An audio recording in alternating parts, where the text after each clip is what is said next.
स्वागत है आप सभी का। आपके साथ मैं हूं स्वप्निल। बीजेपी के राष्ट्रीय अध्यक्ष जेपी नड्डा 20-21 अक्टूबर को कोटा दौरे पर आ रहे हैं। दौरे को लेकर भाजपा नेताओं और कार्यकर्ताओं में उत्साह दिख रहा है। नड्डा हड़ौती में भाजपा की जमीनी हकीकत जानेंगे और कार्यकर्ताओं को जीत का मंत्र देंगे।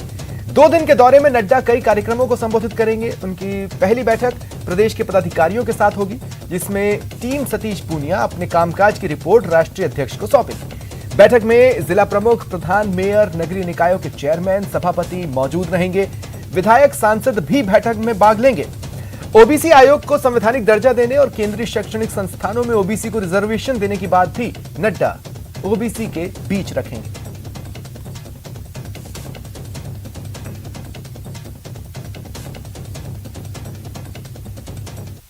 राष्ट्रीय अध्यक्ष जी माननीय राष्ट्रीय अध्यक्ष जी 20 और 21 को कोटा में रहेंगे और उसमें वैसे तो पार्टी का ये संगठनात्मक दौरा है। इससे पहले अमित शाह जी जब राष्ट्रीय अध्यक्ष थे तो उन्होंने एक शुरुआत की थी कि हर प्रदेश में राष्ट्रीय अध्यक्ष संगठनात्मक काम के लिए 2 दिन पूरा समय देके वहाँ रहेंगे। 20 तारीख को उनका रात्रि विश्राम भी कोटा होगा और 21 तारीख को उनके कार्यक्रमों की श्रृंखला है। प्रदेश के लिए सौभाग्य का विषय है कि राष्ट्रीय अध्यक्ष जी ने 2 दिन का समय दिया है और राजस्थान में आ रहे हैं और कई प्रकार की बैठकें होगी। उस बैठक के माध्यम से जहां एक और पार्टी के संगठन को और गति प्रदान होगी, वहीं आने वाले समय में 2023 में भारतीय जनता पार्टी का परचम लहराएगा। उसके संदर्भ में भी माननीय राष्ट्रीय अध्यक्ष जी का कार्यकर्ताओं को मार्गदर्शन प्राप्त होगा। भारतीय जनता पार्टी के तमाम नेता एकजुट हैं। नड्डा जी के दौरे के दौरान भी सारे कार्यकर्ता एकजुट रहेंगे, एक मंच के ऊपर रहेंगे, एकमुखी रहेंगे और इस कांग्रेस की सरकार को उखाड़ फेंकने का संकल्प 2023 का जो कार्यकर्ताओं ने ले रखा है उसको चरितार्थ करने का काम हम करेंगे। एक जमाने में हाड़ौती को बीजेपी का गढ़ कहा जाता था, लेकिन वक्त के साथ ही मिथा कब टूट रहा है। फिर भी बीजेपी यहाँ खासी मजबूत है, मगर गुटबाजी की वजह से पार्टी को भारी नुकसान उठाना पड़ रहा है। जेपी नड्डा के दौरे में भी गुटबाजी कहीं माहौल खराब ना कर दे, इसका बीजेपी को बहुत ध्यान रखना पड़ेगा, क्योंकि लड़ाई मुख्यमंत्री की दौड़ की है। लिहाजा कोई भी नेता पीछे रहना नहीं चाहेगा और जेपी नड्डा के सामने नेता यही दिखाने की कोशिश करेंगे कि मुख्यमंत्री की रेस में वो सबसे आगे हैं। बाबूलाल धायल, न्यूज़ 18, जयपुर। महाराष्ट्र के उप मुख्यमंत्री देवेंद्र फडणवीस आज बाबा रामदेव के समाधि स्थल के दर्शन करने रुणीचा नगरी रामदेवरा पहुंचे। यहां हेलीपैड पर उनका भाजपा जिला अध्यक्ष, बीजेवाईएम के राष्ट्रीय कार्यकारिणी सदस्य आईदान सिंह भाटी ने स्वागत किया। बाबा रामदेव समाधि पर विधिवत पूजा अर्चना कर देवेंद्र फडणवीस ने देश प्रदेश में अमन, चैन और खुशहाली का आशीर्वाद मांगा।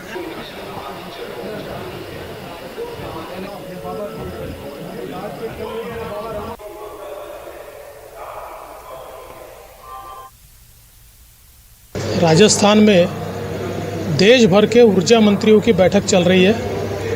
उस बैठक में सम्मिलित होने के लिए मैं राजस्थान आया और मेरी बहुत दिन से मंशा थी कि मैं रामदेवरा आऊँ और यहाँ पर बाबा जी का आशीर्वाद लूँ, दर्शन पाऊँ।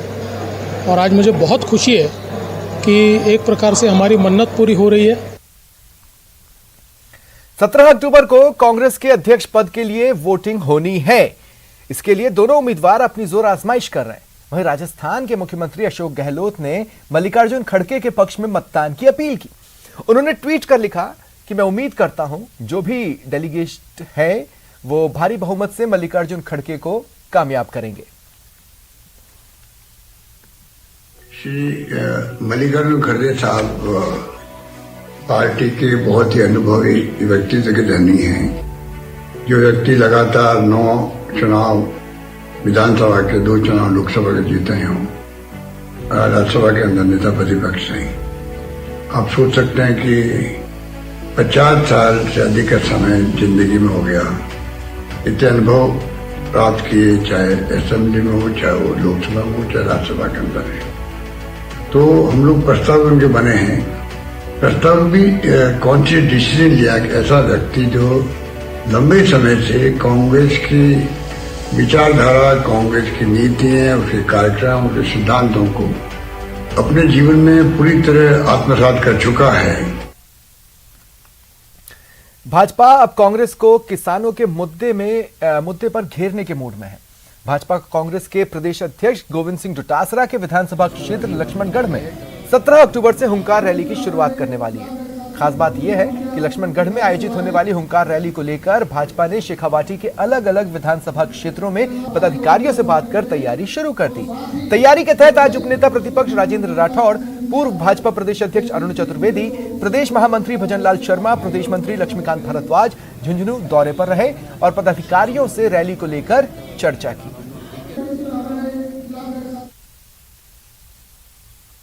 सरकार अपने 4 वर्ष का कार्यकाल पूरा कर रही है। इन 4 वर्षों में मुख्यमंत्री जी ने सिर्फ अपनी कुर्सी बचाने के अलावा कुछ काम नहीं किया। सरकार के अंतर्द्वंद ने जनता की परेशानियां बढ़ा दी है। जन घोषणा पत्र में जो सरकार का अधिकृत दस्तावेज है, सरकार ने वादा किया था कि वो किसान की उपज का न्यूनतम समर्थन मूल्य पर खरीदने के लिए पुख्ता इंतजाम करेंगे। आज सरकार उस वादे से मुकर रही है। भारतीय जनता पार्टी अब पूरी तरीके से चुनावी मूड में है। भारतीय जनता पार्टी कांग्रेस प्रदेशाध्यक्ष गोविंद सिंह डोटासरा के विधानसभा क्षेत्र लक्ष्मणगढ़ से कांग्रेस को घेरने की पूरी तैयारी कर चुकी है। 17 अक्टूबर को कांग्रेस के प्रदेशाध्यक्ष गोविंद सिंह डोटासरा के विधानसभा क्षेत्र लक्ष्मणगढ़ से हुंकार रैली का आयोजन किया जाएगा। ये हुंकार रैली पूरी तरीके से किसानों के इर्द गिर्द रहेगी। इसमें बाजरे की समर्थन मूल्य पर खरीद सहित अनेक मुद्दे रहेंगे, जिन पर भारतीय जनता पार्टी कांग्रेस को पूरी तरीके से घेरेगी। इसको लेकर भाजपा के पदाधिकारी, उपनेता प्रतिपक्ष राजेंद्र सिंह राठौड़ सहित प्रदेश महामंत्री भजनलाल शर्मा, पूर्व प्रदेशाध्यक्ष अरुण चतुर्वेदी लगातार चूरू, झुंझुनू, सीकर में भाजपा पदाधिकारियों की बैठक ले रहे हैं। कृष्ण सिंह शेखावत, न्यूज 18 राजस्थान, झुंझुनू।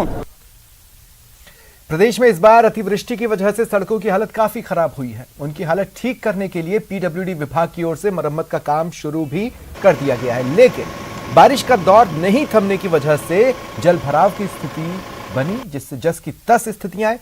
पीडब्ल्यूडी विभाग की ओर से काम भी नहीं हो रहा।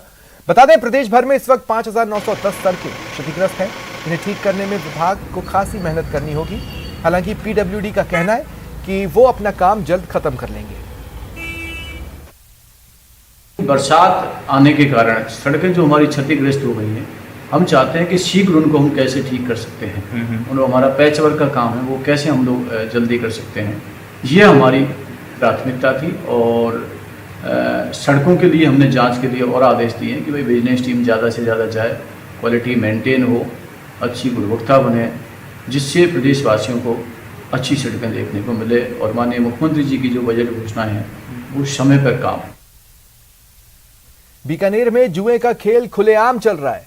अंदरूनी शहर के अंदरूनी इलाकों नथुसार गेट, हरिजन बस्ती, नथानिया की सराय समेत कई इलाकों में खुलेआम जुआ खेलते लोग दिखते हैं। लोगों का कहना है पुलिस को सब कुछ बताया, लेकिन कार्रवाई नहीं हो रही। जिला पुलिस अधीक्षक ने कहा कि जुए के खिलाफ पुलिस कार्रवाई करती है। दिवाली के त्योहार को देखते हुए पुलिस की कार्रवाई में तेजी आएगी।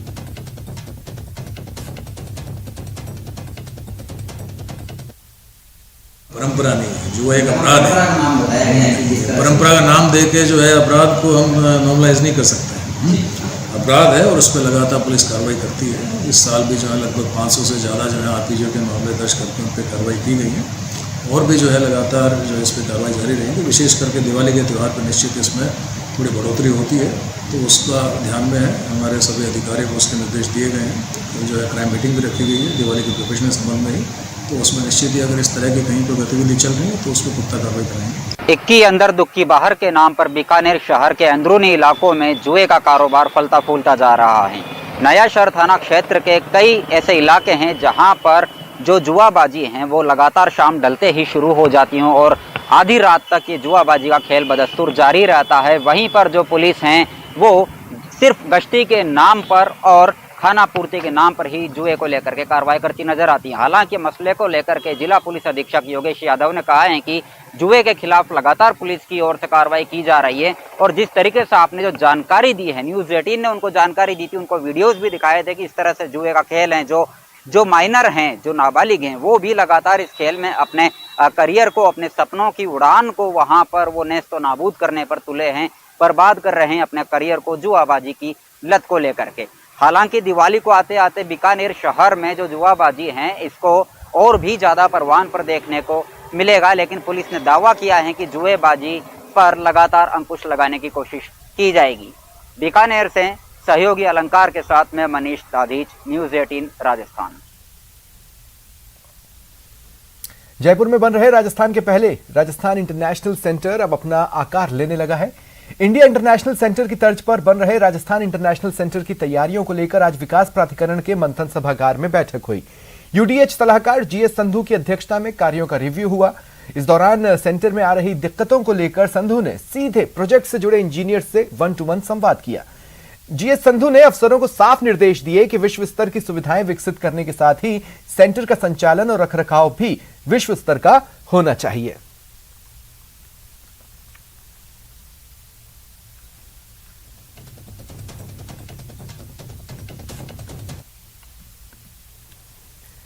अब बात करते हैं प्रदेश में बिजली की जरूरतों की। प्रदेश सरकार अपनी तरफ से प्रदेश में बिजली की मांग को पूरा करने की लगातार कोशिश कर रही है। इस कोशिश में नए सोलर प्लांट की स्थापना के साथ साथ थर्मल पावर प्लांट के लिए कोयले की समस्या को दूर करना भी शामिल है। खास बात यह है कि केंद्र सरकार की तरफ से भी मामले में पूरी मदद की जा रही है।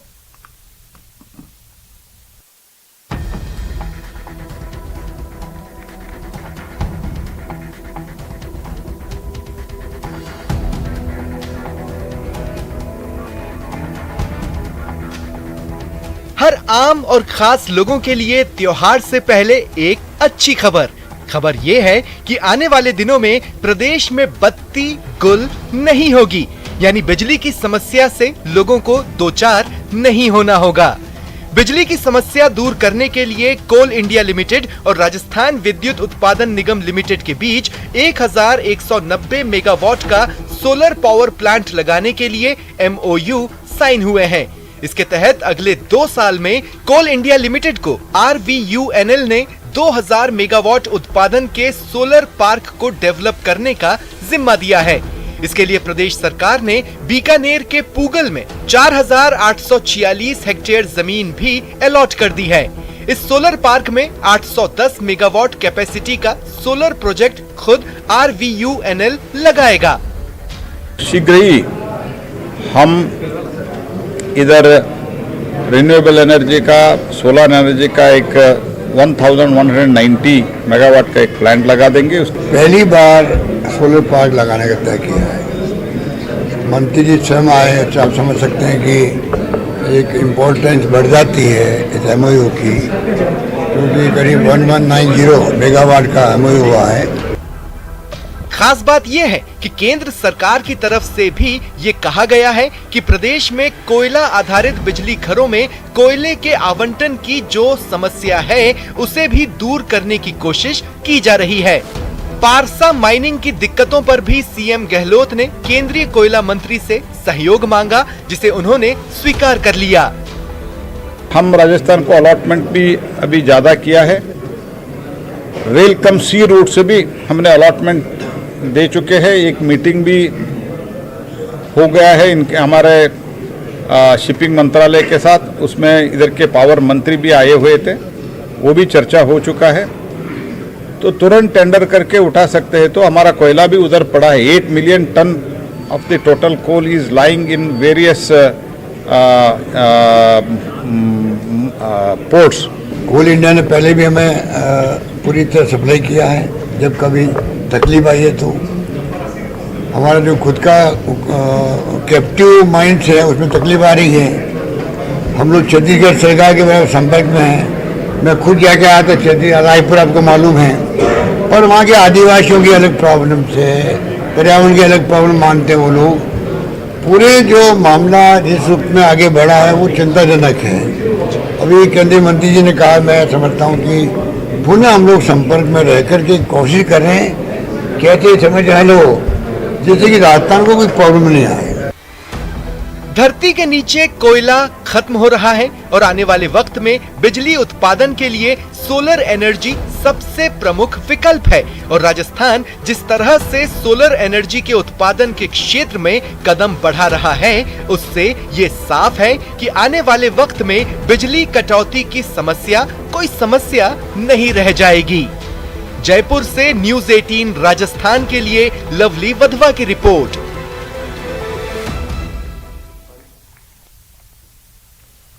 त्योहारी सीजन में मिलावटखोरी का काल काला खेल भी शुरू हो गया है। ऐसे में शुद्ध के लिए युद्ध अभियान ने भी तेजी पकड़ी। शहर में मिलावटखोरों पर कार्रवाई के लिए पुलिस मुख्यालय की क्राइम ब्रांच की टीम ने विश्वकर्मा और झोटवाड़ा इंडस्ट्रियल एरिया में एक ऑयल मिल और मसाले की फैक्ट्री पर छापा मारा। तो देखिए, अभियान से जुड़ी 2 तस्वीरें हैं जिन्हें आप अपने टीवी स्क्रीन पर देख पा रहे हैं।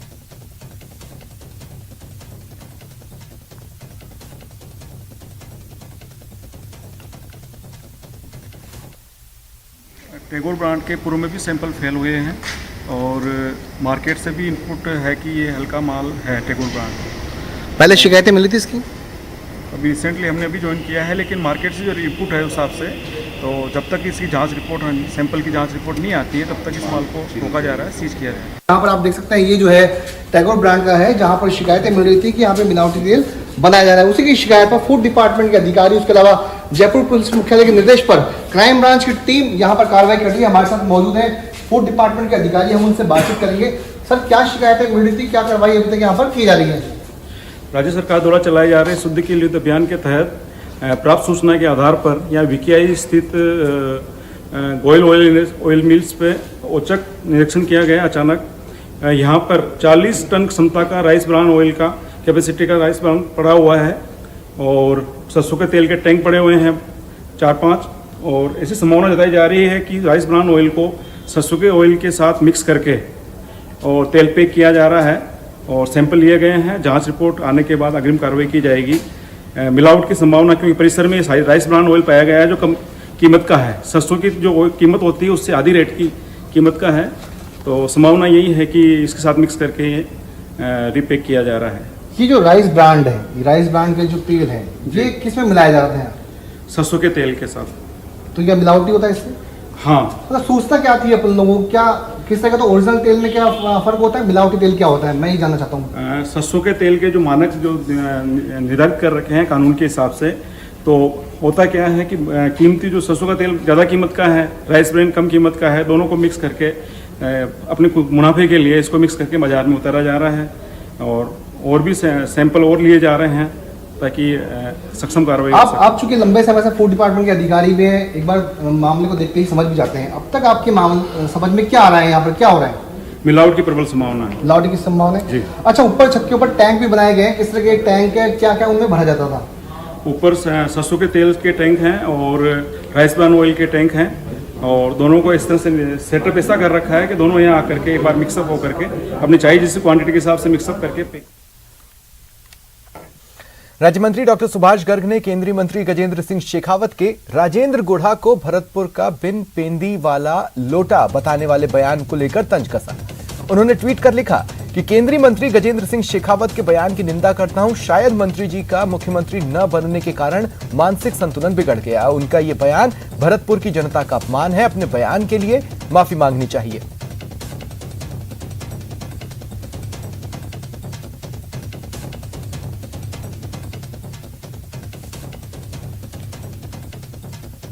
राज्य मंत्री डॉक्टर सुभाष गर्ग ने केंद्रीय मंत्री गजेंद्र सिंह शेखावत पर निशाना साधा।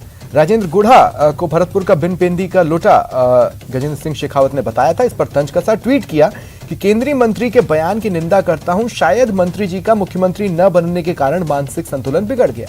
उन्होंने आगे लिखा कि यह बयान भरतपुर की जनता का अपमान है। अपने बयान के लिए उन्हें माफी मांगनी चाहिए।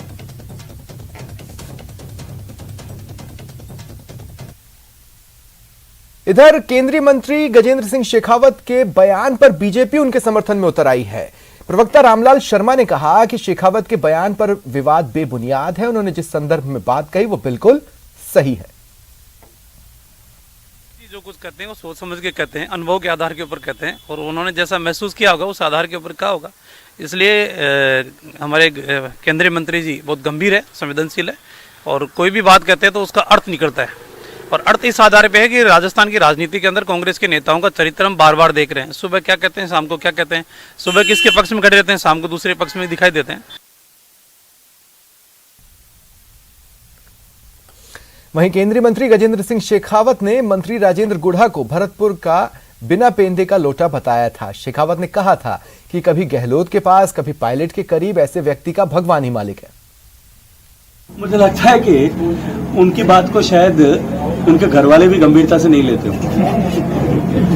हम उन्हीं के गांव में बैठे हैं, सैकड़ों हजारों लोग उपस्थित थे। आप किसी से भी पूछिएगा कि उनकी बात को कोई गंभीरता से लेता है क्या? जो व्यक्ति, राजस्थान में कहा जाता है कि भरतपुर का लोटा जो है वो कब कैसा पाटा जो है पैंदा बिना पैंदे का कब किधर गुड़क जाए। मुझे लगता है लोटा तो नहीं है, लेकिन नेता भरतपुर के जो है वो यहाँ के स्थानीय विधायक और जो मंत्री हैं वो उसकी बिल्कुल जो है प्रतिमूर्ति है। कब वो कहाँ किसके साथ में खड़े होंगे, बसपा में होंगे, कांग्रेस में होंगे, अशोक गहलोत के साथ होंगे, पायलट साहब के साथ में होंगे, शायद या तो वो जानता है या उनका राम जानता है।